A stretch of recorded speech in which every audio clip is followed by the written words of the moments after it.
Pessoal, boa noite. Todo domingo, quando a gente vai à missa, aqueles que já fizeram a primeira comunhão, né? A gente comunga, né? E muitas vezes as pessoas recebem o Santíssimo Sacramento na Eucaristia.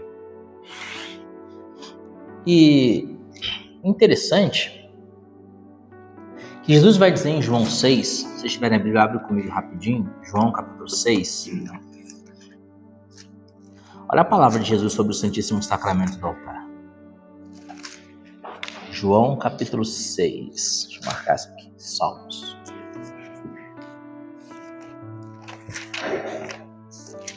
João capítulo 6, versículo 48.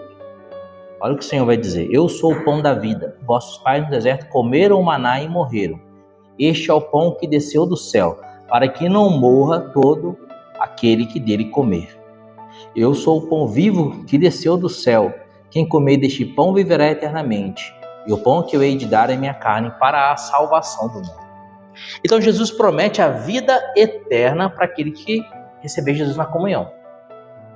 Quem comer deste pão viverá eternamente. Jesus disse, é uma promessa do Senhor. Então, se você recebe o Santíssimo Sacramento, você tem a vida eterna, certo? Então quer dizer que se você foi à missa uma vez e comungou, você já está salvo, não tem a possibilidade nenhuma de ir para o inferno. Será que é isso exatamente? A gente chama a igreja chama a recepção do Santíssimo Sacramento de comunhão. Então a gente pode dizer aqui, adaptando as palavras de Jesus para as palavras que a igreja usa hoje, aquele que comungar viverá eternamente, certo? Só que é aquele que comungar. Por quê? Porque tem muita gente que recebe a Eucaristia, mas não comunga. E é isso que eu quero falar com vocês hoje sobre na catequese de hoje. Por que a gente recebe a Eucaristia, o Santíssimo Sacramento do altar, o próprio Jesus verdadeiramente presente no corpo, seu corpo, sangue, alma e divindade, no Santíssimo Sacramento do altar, e nós não saímos da igreja santos? Por quê? Se Jesus é luz e a luz dissipa todas as trevas, ao comungar, ao me unir, comum união, ao me unir a Jesus, teoricamente, eu deveria ser transformado em Jesus. E esse é o objetivo do sacramento. Então, por que eu recebo o Santíssimo Sacramento do altar e continuo sendo a mesma pessoa? Por que eu não sou transformado? Aquele que comer deste pão viverá eternamente. Hebreus capítulo 12, versículo 14 diz, sem a santidade ninguém verá a Deus. Para viver eternamente tem que ser santo. E para ser santo tem que se unir a Jesus. Aquele que comer a carne e o sangue do Filho do Homem e fizer uma verdadeira comunhão, esse viverá eternamente. E esse é o tema da catequese de hoje. Gente, São Paulo vai dizer na primeira carta aos Coríntios que aquele que come e bebe o corpo e o sangue de Jesus sem os distinguir, come e bebe a própria condenação. Essa palavra de São Paulo não parece antagônica com essa palavra de João 6,48 a 51? Se em João 6,48 Jesus fala, quem comer da minha carne viverá eternamente. E aqui na 1 Coríntios São Paulo diz, quem come e bebe a carne e o sangue de Jesus sem os distinguir, come e bebe a própria condenação. Parece uma coisa antagônica, né? Não parece uma coisa que está se chocando com uma ideia que está se chocando com a outra? E aí está essa questão. São Paulo estava dizendo para os coríntios que eles estavam recebendo o Santíssimo Sacramento, mas não estavam comungando. Por isso eles não estavam se transformando em Jesus. Por isso eles estavam comendo e bebendo a própria condenação. Porque eles não estavam se santificando. Isso para entrar no céu tem que ser santo. Sem a santidade ninguém verá a Deus. Hebreus 12, 14. Os coríntios estavam comendo e bebendo corpo, sangue, alma e divindade de Jesus na Eucaristia, sem o distinguir. O que seria esse sem o distinguir? A gente poderia dizer com palavras do século XXI, sem acreditar e sem perceber com o coração e com a alma o que realmente está se passando na comunhão eucarística. Eu já contei para vocês a história da Beata Imelda de Lambertini, né? Vocês lembram a história da Beata Imelda? Alguém não lembra? Lembra? Beata Imelda? Lembra, Rafael? Bianca, lembra? Não? Às vezes eu lembro, mas às vezes eu não lembro, que eu lembrei. Quando começa a falar, você lembra, né? Hã? Não, essa é Santa Cristina. A menininha. É, isso. Eu lembro, mas não lembro que eu lembro.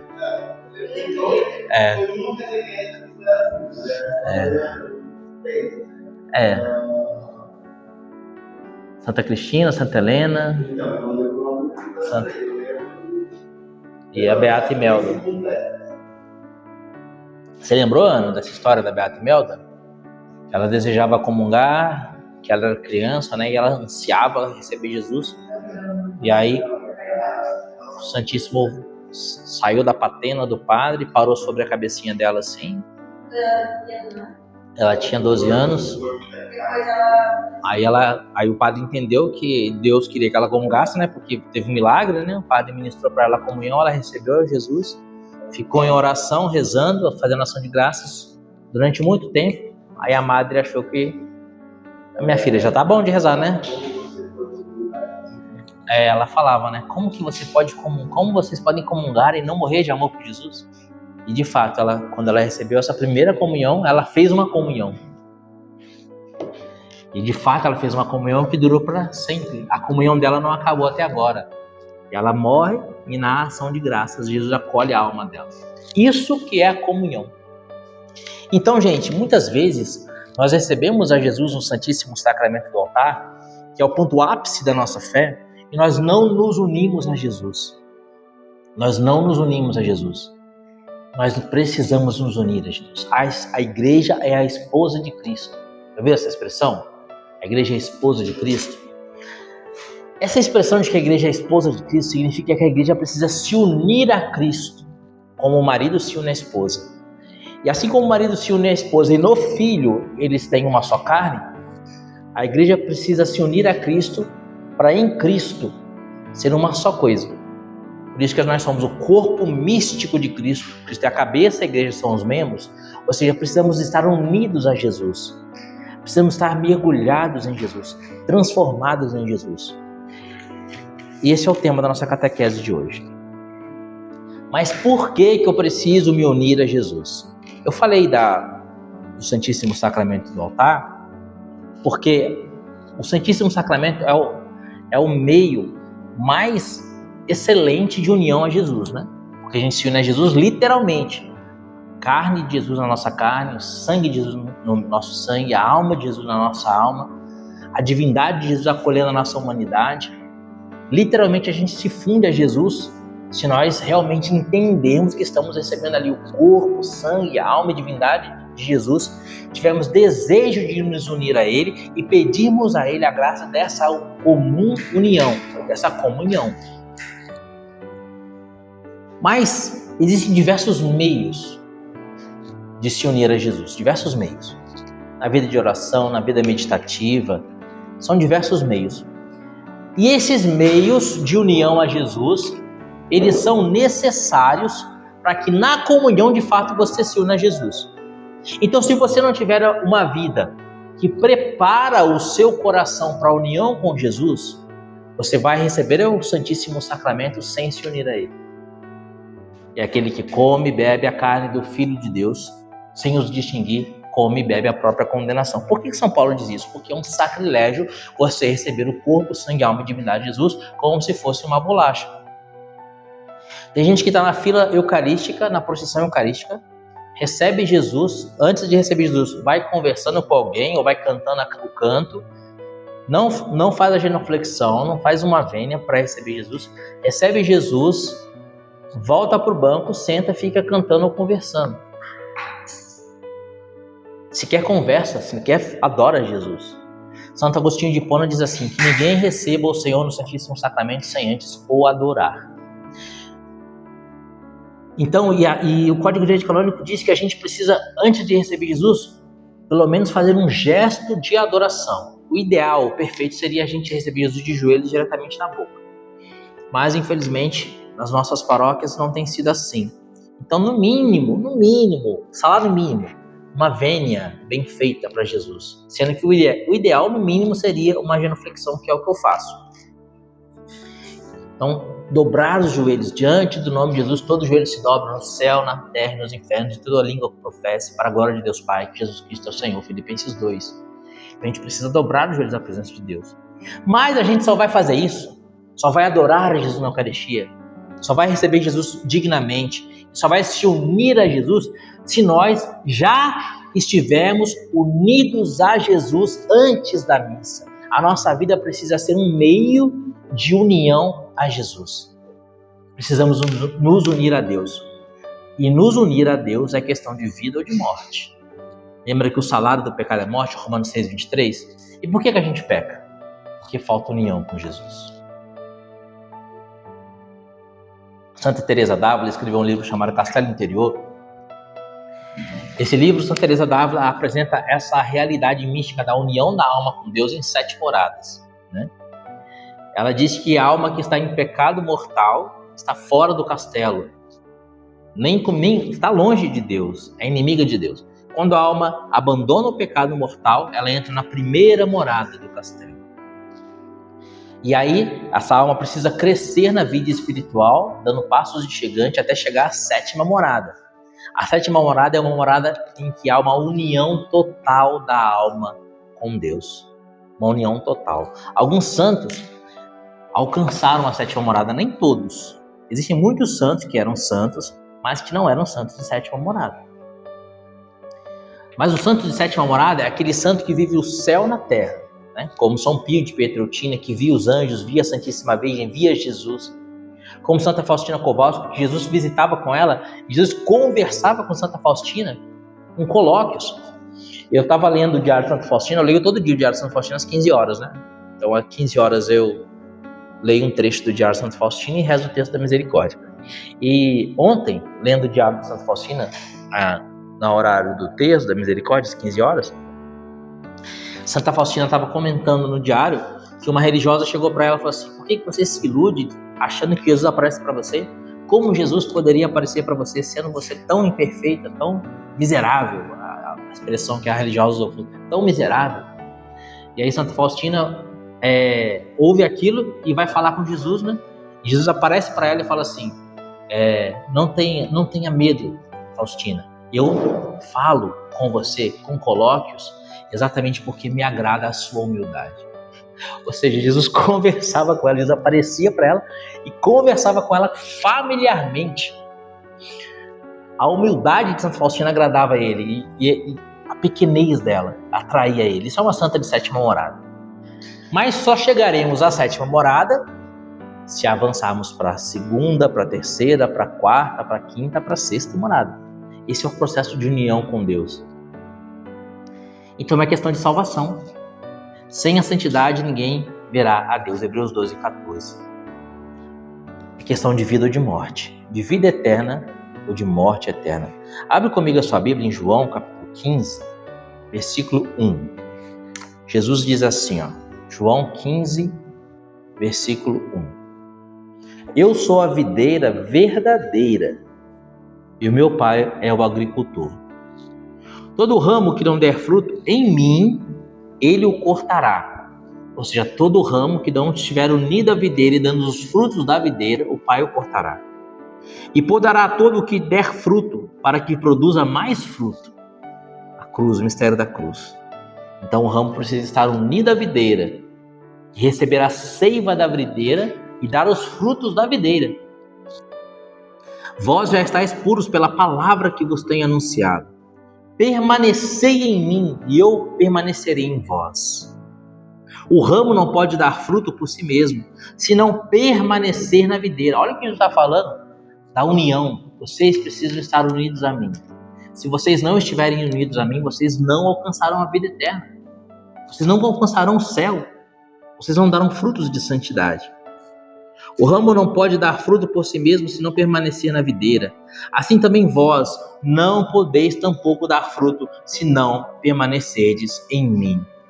aqui no versículo 4b, Jesus fala de maneira explícita, né? Não tem como não entender. Vocês também não podem dar frutos se não permanecerdes em mim. Então a gente já entendeu isso, né? Até aqui a gente entendeu que nós precisamos estar unidos a Jesus, porque se não nos unirmos a Jesus, permaneceremos como somos. Carne que tende à podridão. Se não permanecermos a Jesus, não alcançaremos a santidade. E se não alcançarmos a santidade, não entraremos na vida eterna. Então precisamos nos unir a Jesus. Precisamos estar unidos à videira. Mas como que a gente faz isso? Como que a gente faz para se unir a Jesus? A primeira coisa que a gente precisa ter em mente é que a gente só vai buscar, o ser humaninho, ele só vai buscar aquilo que o faz feliz. Verdade ou mentira? O ser humaninho, seja ele igual o Pedro, tem 6 anos, ou seja um idoso de 89 anos, ele só vai buscar aquilo que o faz feliz. Só que às vezes a gente erra o alvo, sabe? A gente pensa que a felicidade está onde a felicidade não está. Quando você vê um jovem que, por alguma desgraça da vida, se põe a usar drogas, por que motivos aquele jovem foi buscar as drogas? É claro que foi uma ilusão, mas foi uma ilusão em busca da felicidade. Seja a felicidade de se achar esperto diante dos colegas, seja a felicidade de uma sensação diferente, seja a felicidade de se sentir livre, seja o que for, seja por qual motivo for, no final das contas, ele estava buscando a felicidade. Só que ele estava buscando a felicidade onde a felicidade não pode ser encontrada. Onde, pelo contrário, ele só vai encontrar morte, desgraça, depressão, vai destruir a vida dele. O problema é que a gente faz isso muitas vezes. Por exemplo, quando eu falei um exemplo grave, né? Agora eu vou falar um exemplo que às vezes a gente faz e não se apercebe que faz. Quando a gente vai comer, por exemplo, uma coisa bem gostosa, né, Antônio? Coisa bem gostosa, né? É comer uma pizza, por exemplo. Por que você come pizza? Porque é gostoso, mas não faz bem. Você está buscando uma felicidade, que é a felicidade de satisfazer o seu paladar, de dar um gosto saboroso, um sabor, né? A sensação gostosa de comer uma pizza. Mas a pizza não tem nada de bom, cara. Nada de bom. A não ser que ela seja de brócolis, né? Aí tem brócolis, né? Mas normalmente a pizza não tem nada de bom. Você vai comer um lanche do McDonald's, você sabe que aquilo é uma porcaria, um veneno aquele negócio. Mas por que você come um negócio que você sabe que é um veneno? Porque você está buscando uma felicidade, né? Então, seja em coisas terríveis, como a drogadição, ou seja em coisas do nosso dia a dia, como comer uma pizza ou um McDonald's. Está buscando a felicidade, ela não pode ser encontrada. E aí vai chegar alguém que vai falar para você assim: eu não vou comer McDonald's com vocês não. Por quê? Sabe por que eu não vou comer o McDonald's? Não. Porque eu adoro McDonald's. Ou então, mas se você gosta tanto, por que você não vai comer? Então, exatamente porque eu adoro comer lanche do McDonald's, eu ofereci para Jesus como penitência não comer o McDonald's. Então quer dizer que ele entendeu que existe um bem maior. E aí começa a nossa catequese de hoje. Nós precisamos entender que o nosso bem maior é Jesus. E para alcançar esse bem maior que é Jesus, que é a única felicidade, que é o único meio de sermos felizes de verdade, se nós nos unirmos a Ele. Nós não seremos felizes comendo o lanche do McDonald's. Você vai comer o lanche do McDonald's, vai encher a sua barriga, depois você vai ficar passando mal. Ou mesmo que não fique passando mal, quando você acabar de comer o lanche do McDonald's, você fala assim: não deveria ter comido isso. Não é? E da mesma forma o jovem que usa drogas. Depois que ele usar a droga e passar o baque, ele vai falar, por que eu fiz isso? Ou seja, ele errou o alvo. O nosso alvo é Jesus. Por quê? Porque nós fomos criados por Deus e para Deus. Nós saímos de Deus e diz o Salmo, a minha alma suspira por Deus, assim como a corça suspira pelas águas. A minha alma tem sede de ti, ó Senhor. Só em Deus encontrei o meu refúgio. O Senhor é meu pastor, nada me faltará. Se eu tiver o meu pastor, nada me faltará. Queridos, e olhando para essa realidade de que só em Deus está a nossa felicidade, se nós alcançarmos esse objetivo de nos unirmos a Deus, a gente vai perceber que tudo mais é apenas palha. Ou como vai dizer São Paulo, me perdoe a palavra, apenas bosta. São Paulo que diz isso. Tenho para mim que as alegrias, que os tesouros, que as riquezas, que as glórias dessa vida. Primeiro São Paulo vai falando tudo que ele tem de bom, né? Sou fariseu, estudei na escola de Gamaliel, e vai falando todas as glórias que ele tem, né? Ele fala, eu tenho para mim que todas essas glórias, tudo isso aí que o mundo acha que é felicidade, tudo isso daí é bosta, comparado com o conhecimento de Cristo Jesus, comparado com a união a Deus, com o conhecimento de Cristo Jesus, vai dizer São Paulo. Mas o que é esse conhecimento que São Paulo vai dizer? Comparado ao conhecimento de Jesus, tudo é esterco. A palavra que ele usa é essa, esterco. Lucas 1, 26. O que é esse conhecimento de Cristo Jesus? No 6º mês, o anjo Gabriel foi enviado por Deus a uma cidade da Galileia chamada Nazaré, a uma virgem desposada com um homem que se chamava José, da casa de Davi. O nome da virgem era? Qual o nome da virgem? Maria, muito bem. Entrando o anjo disse-lhe, ave cheia de graça, o Senhor é contigo. Perturbou-se ela com essas palavras e pôs-se a pensar no que significaria semelhante saudação. O anjo disse-lhe, não temas Maria, pois encontraste graça diante de Deus. Eis que conceberás e darás à luz um filho e lhe porás o nome de Jesus. Ele será grande e será chamado Filho do Altíssimo, e o Senhor Deus lhe dará o trono de seu pai Davi. E reinará eternamente na casa de Jacó, seu reino não terá fim. Maria perguntou ao anjo, como se fará isso, pois não... Qual a palavra que Nossa Senhora disse? Pois não conheço homem. Tenho para mim que tudo isso é esterco comparado ao conhecimento de Cristo Jesus. Nossa Senhora vai usar o mesmo verbo. Não conheço o homem. O que Nossa Senhora quer dizer com não conheço o homem? Santo Afonso Maria de Ligório, naquele livro Glórias de Maria, que é um livro excelente, um dos melhores livros de Santo Afonso, Glórias de Maria, os melhores livros. Se você quiser ler Santo Afonso, leia Glórias de Maria, a Prática do Amor de Jesus Cristo e a Oração. São os melhores livros de Santo Afonso, na minha opinião.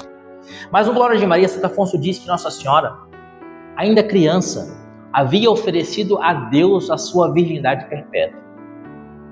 E não preciso nem falar para você que Nossa Senhora era uma santa de 7ª morada, né? Se existe 7 moradas, eu acho que Nossa Senhora estava na 8ª morada, né? Então, Nossa Senhora tinha diálogo, colóquios com Deus e colóquios com os anjos. Os anjos serviam Nossa Senhora, vai dizer Santo Afonso de Ligório no Glórias de Maria. E ela havia oferecido a Deus a sua virgindade. Existia também um jovem, que muitas pessoas dizem que ele era velho, mas por que eles dizem que esse homem era velho? Por causa da falta de fé. Porque eles acham que se esse homem fosse jovem, ele poderia ferir a ideia de castidade de Nossa Senhora. Mas não, esse homem era santíssimo. O nome dele era José. E José era um jovem que adorava a Deus. E José também havia oferecido a Deus a sua castidade na sua juventude. E Deus havia revelado para a Santíssima Virgem que José também havia oferecido a sua castidade para Deus. Deus havia revelado a José que a Santíssima Virgem havia oferecido a castidade dela para Deus. Então, a providência de Deus aproximou São José e a Santíssima Virgem para que São José fosse o custódio de Jesus e também o custódio da Santíssima Virgem. E os dois pudessem juntos viver a sua castidade sem alarmar a sociedade. Então Nossa Senhora já sabia que São José era casto e seria casto sempre. São José já sabia que Nossa Senhora era casta, porque não faz sentido essa palavra. Imagina, São José e Nossa Senhora já haviam se casado, mas ainda não coabitavam. Naquela época, primeiro se casava, celebrava-se o casamento, depois o noivo, o marido que acabou de se casar, preparava a casa e depois eles coabitavam. Então Nossa Senhora já estava casada com São José, ainda não estava coabitando, mas já estava casada. Então o anjo fala assim, você vai ter um filho. Qual que é a ideia lógica? Se eu sou casado e eu vou ter um filho, claro que vai ser minha esposa, né? Então por que Nossa Senhora vai dizer, eu não conheço o homem? Ela está dizendo exatamente isso. Eu fiz um voto de castidade a Deus, que não conheço, não conheci, nunca conhecerei homem. E o meu marido também. Fiz um voto de castidade a Deus, que será casto para sempre. Então esse conhecer que Nossa Senhora está dizendo aqui é ter intimidade, é desvelar-se, é unir-se. Então isso significa conhecer na Sagrada Escritura, união total. União total. E aí São Paulo vai usar o mesmo verbo para trazer a mesma ideia. Tenho para mim que todas as falsas felicidades desse mundo são esterco, são bosta, comparada à união, à comunhão, à comum união com Cristo, nosso Senhor. Queridos, a gente tem que parar de amar com amor animal. O que impede da gente se unir a Jesus é o amor animal. É fato que nós somos animais, né? Animais racionais, mas animais. Como um cachorrinho a gente come, o cachorrinho come. O cachorrinho bebe água, a gente bebe água. O cachorrinho sente frio, a gente sente frio. Somos animais. A diferença é que somos animais que raciocinam. Mas biologicamente somos animais como os cachorros. A diferença é que Deus colocou uma alma em nós. E não colocou uma alma no cachorro, no gato, no passarinho, no macaco e em nenhum outro animal. Deus colocou uma alma em nós. E na pessoa de Cristo Jesus, Deus nos elevou à categoria de filhos. Fomos adotados pelo Pai por Cristo na cruz. Então nós somos animais que transcenderam ou que podem transcender. E aí está a questão. Transcender o amor animal com o amor espiritual. O que é o amor animal? O cachorro gosta de ração. Ele sempre vai gostar de ração. E o cachorro, por mais que teoricamente ele goste de você, quando você chega em casa, ele abana o rabo, ele pula e faz festa, parece que ele gosta de você. Ele não gosta de você, não. Ele gosta da ração que você proporciona para ele. Entendeu? Ele não gosta de você. Ele gosta da ração, da casa, do conforto que você proporciona para ele. O cachorro é incapaz de gostar, de amar. Por mais que as pessoas hoje tenham filhos pet e se iludam com isso daí, o pet não ama ninguém, porque ele é um animal. Então, quando chega uma visita na casa, o cachorro fica bravo, arranja os dentes, porque ele, na cabeça animal dele, entre aspas, se a gente pode dizer assim, aquela pessoa é um risco para o território dele, que ele urinou nas 4 paredes, marcando que isso aqui é meu. Entendeu? E o que o cachorro quer, afinal de contas? Ele quer o conforto do corpo e a barriga cheia. Ele quer o prazer, a satisfação da carne. Assim é o cachorro, assim é o macaco, assim é o passarinho, assim é o gato e todos os outros animais. Ele quer o conforto e o prazer da carne. E nisso ele tem a sua satisfação total. Satisfazendo todos os apetites carnais. Cachorro, gato, passarinho, todos os animais. Satisfazendo os seus prazeres carnais, ele tem a satisfação total. Só que nós não somos animais como os outros animais, podemos assim dizer. Somos animais que fomos elevados à categoria de filhos de Deus. Então a gente precisa amar com amor espiritual. Esse amor espiritual, ele só vai brotar a partir do momento que a gente tiver a felicidade de se perceber conhecido por Deus, e então de conhecer a Deus. Nesse sentido que vai dizer a Santíssima Virgem de São Paulo. Sabe, Quando você... Aconteceu isso comigo ontem. Quando você está num lugar em que, teoricamente, ninguém sabe quem você é, e você está anônimo ali. E aí chega uma pessoa anônima, pessoa que também você não se recorda, e te chama pelo nome. Fala: ô Ana, tudo bem? Qual que é a sua primeira reação? O que você pensa? Ué, ele me conhece? Me conhece da onde? Entendeu? Primeira reação, me conhece da onde? Então, quando você se entende conhecido por alguém, isso tira você da normalidade. Isso desperta algo em você, desperta uma atenção e chama a sua atenção para aquela pessoa. Ele me conhece da onde? Quem é essa pessoa? E você vai olhar no rosto da pessoa e vai ficar tentando lembrar da onde eu conheço essa pessoa, não é? E todas as outras pessoas ali meio que ficam apagadas e aquela pessoa se ilumina, porque você precisa lembrar de onde você conhece essa pessoa. Agora, se essa pessoa é uma pessoa mais importante, imagine você está na missa aqui, e aí o Padre Patrick está fazendo a homilia, aí o Padre Patrick vai lá e fala assim: vamos rezar na intenção dessa missa, pela Bianca que caiu de moto e quebrou o braço. A Bianca: ué, o padre sabe que eu sou e sabe que eu caí de moto e quebrei o braço? Isso não chama a sua atenção? Puxa, eu sou importante, porque o padre sabe quem eu sou. Ele sabe, inclusive, que eu caí de moto e quebrei o braço. Que é o padre se tem uma autoridade espiritual sobre a comunidade. Agora imagine você, o Santo Padre, o Papa Francisco, viesse no Brasil. E aí você está vendo o discurso do Papa pela televisão, e o Papa fala assim: nessa visita ao Brasil, queremos rezar pelas famílias, para que Deus possa abençoar as famílias do Brasil, porque a família é a igreja doméstica. De forma especial, eu quero enviar a minha bênção sobre o Antônio, que se casou nesse mês de agosto. Se casou em agosto, Antônio? Julho, se casou no mês de julho. Antônio, na televisão, pá! O Papa sabe quem eu sou e sabe que eu casei em julho. O Papa sabe, se não sabia, olha. O Papa sabe, eu não sabia.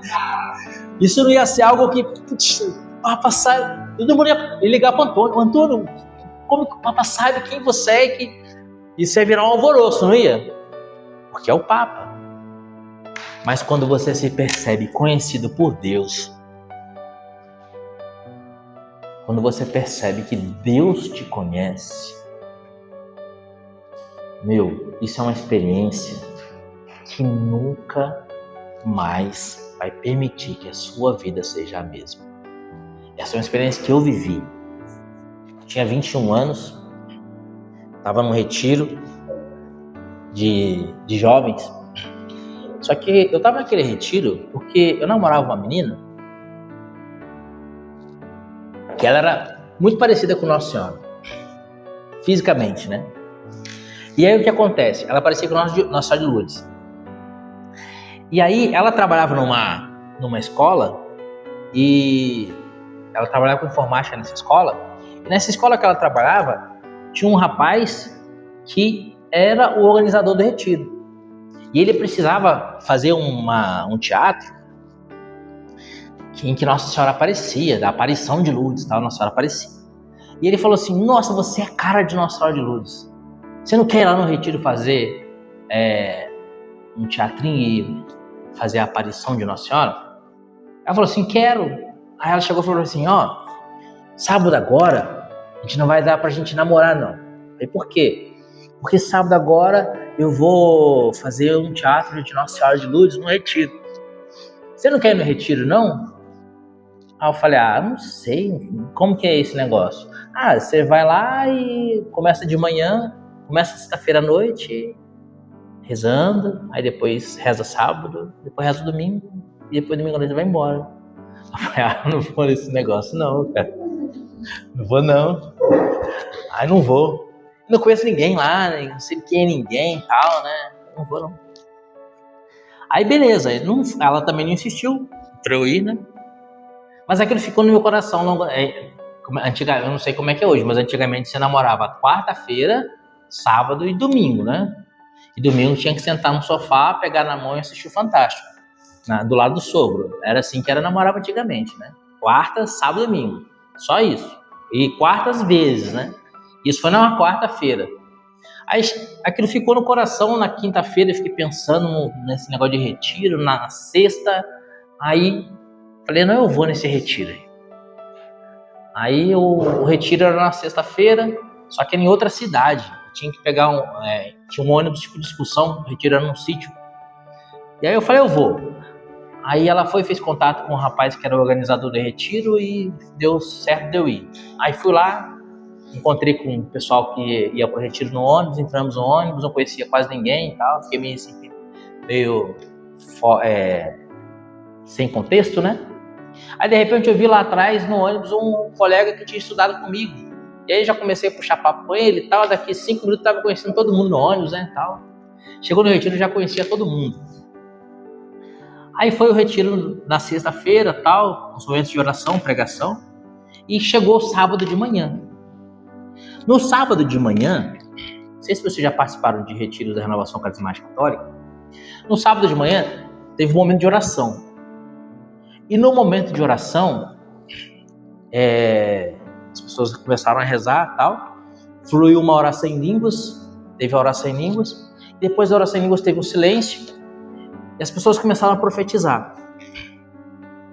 Tudo que as pessoas profetizavam ia falando da minha história de vida, desde a minha infância. E a pessoa falava assim, o Senhor Jesus disse que ele trouxe aqui um jovem que morava num bairro chamado São Luís, porque ele quer, através de São Luís de Montfort, levantar um ministério na sua vida. Tipo assim, eu morei no São Luís quando eu tinha 5 anos de idade. Ninguém sabia disso. E de fato, depois, durante quase 9 anos, eu preguei o Tratado da Verdadeira Devoção pelo método de São Luís de Montfort, tanto que meu segundo filho chama Luís. E diversas coisas, diversas profecias. E eu percebi, Deus me conhece. Me senti conhecido por Deus, individualmente.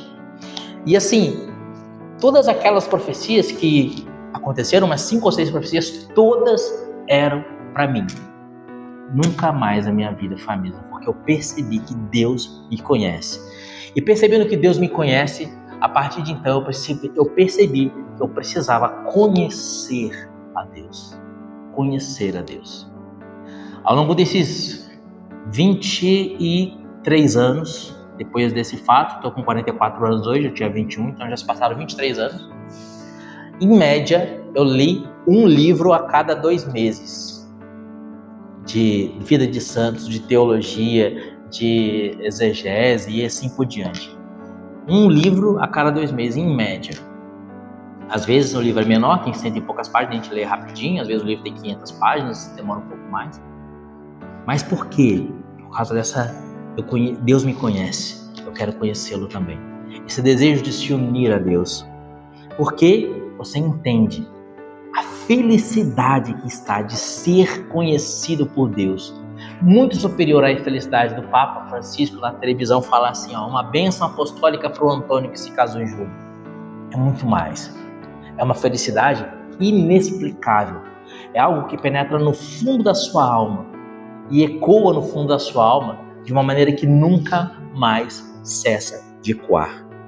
Então a gente precisa elevar o coração para esse Deus, como na missa, antes da comunhão, antes da consagração, antes da oração eucarística. O que o padre diz? Corações ao alto. A gente precisa elevar o coração a Deus, sabendo que só em Deus está a nossa felicidade.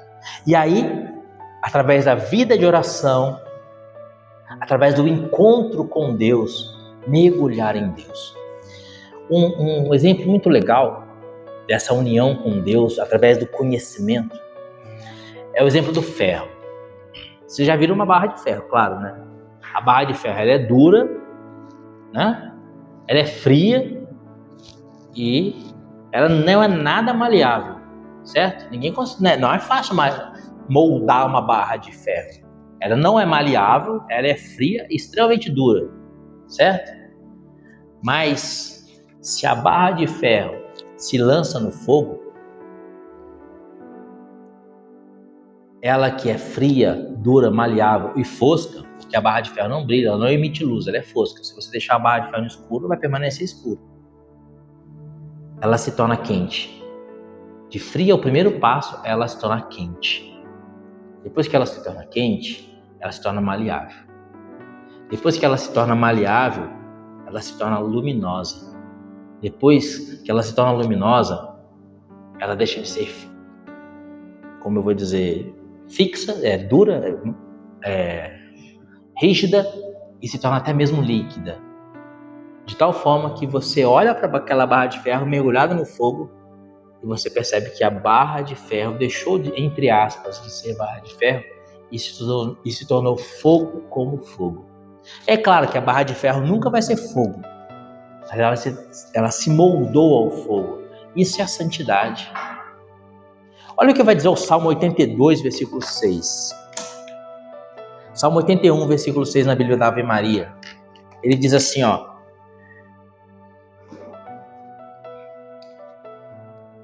Eu disse, sois deuses, sois todos filhos do Altíssimo. Gente, esse salmo foi escrito por um judeu. Um judeu disse, sois deuses, sois filhos do Altíssimo. Esse salmo é de Asaf. O que Asaf quis dizer com isso?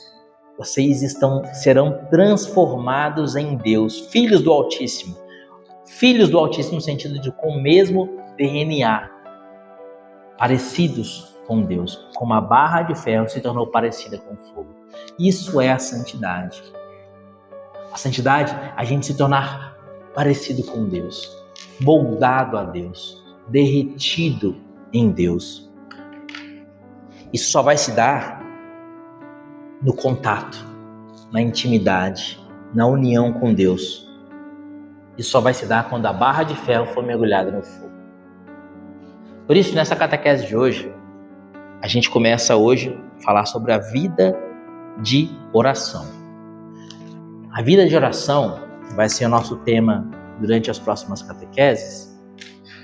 E a ideia dessa catequese de hoje é introduzir nos corações de vocês essa necessidade e esse desejo de experienciar a vida de oração. O Catecismo da Igreja Católica nos propõe, na parte final do Catecismo, a oração do Pai Nosso e o estudo da oração do Pai Nosso. Esse vai ser o nosso norte, e através da estrutura da oração do Pai Nosso, a gente vai aprender a como amoldar a nossa vida para uma vida de comunhão com Deus, para que então a gente possa ter uma comunhão com Deus, né? Como, por exemplo, o Pai Nosso, o Senhor disse, perdoai as nossas ofensas, assim como nós perdoamos a quem nos tem ofendido. Se nós não perdoamos a quem nos tem ofendido, nós não somos perdoados. Se nós não somos perdoados, permanecemos na inimizade com Deus. Se eu estou inimigo de Deus, como é que eu vou me unir a Deus? Entendeu? Então a minha vida precisa me conduzir a essa união com Deus. João 15, versículos de 9 a 11. João 15, de 9 a 11. Jesus diz assim, como o Pai me ama, assim também eu vos amo. Perseverai no meu amor. Se guardardes os meus mandamentos, sereis constantes no meu amor. Como também eu guardei os mandamentos do meu Pai e persisto no seu amor. Disse-vos essas coisas para que a minha alegria...